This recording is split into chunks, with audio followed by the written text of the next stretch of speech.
میرے نبی کی صحبت حسین کو اتنی میسر آئی ہے اور پرورش میرے نبی کریم کی گود میں ہوتی رہی، تعلیم و تربیت بھی میرے نبی کریم کی گود میں ہوتی رہی، نماز کے وقت بھی ہر وقت میرے نبی کریم کے ساتھ، قرآن کے اترتے وقت وحی کے وقت بھی میرے نبی کریم کے ساتھ، سفر میں بھی میرے نبی کریم کے ساتھ، کھیل کود کے میدان میں بھی میرے نبی کریم کے ساتھ، نماز کے وقت بھی میرے نبی کریم کے ساتھ، صدقے کی تقسیم کے وقت بھی میرے نبی کریم کے ساتھ، اور منبر کے اوپر خطبہ دیتے ہوئے بھی میرے نبی کریم کے ساتھ۔ فضائل حسین بڑے کمال کے، یہی تو وجہ ہے ہمیں حسین سے عقیدت انوکھی ہے، یہی وجہ ہے کہ ہمیں حضرت حسین سے محبت انوکھی ہے۔ ارے باقی سارے صحابہ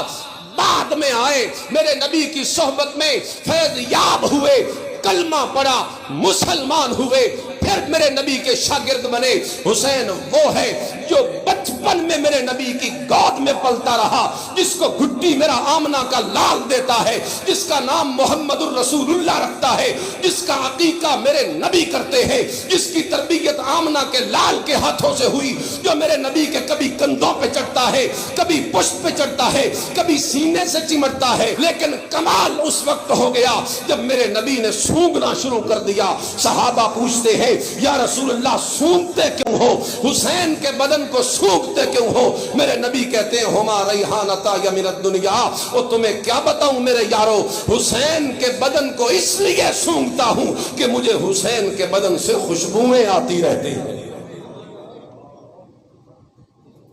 صحابہ کا مقام اپنی جگہ پہ بڑا مقام ہے، صحابہ کا ہمیں کوئی انکار نہیں،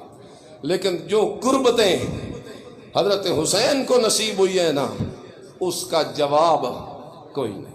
اس کی مثال صحابہ میں بھی یہ قربت ہے، میرے نبی کی قربت، میرے نبی کا تعلق، یہ کوئی عام تعلق ہے؟ اور یار میرے نبی کی قربت کی وجہ سے اگر جو چیز میرے نبی کے ساتھ نسبت پکڑتی ہے تو اعلیٰ ہو جاتی ہے۔ حسین تو میرے نبی کے گھر کا ہے، اس نسبت سے حسین کا مقام کہاں جا لگا؟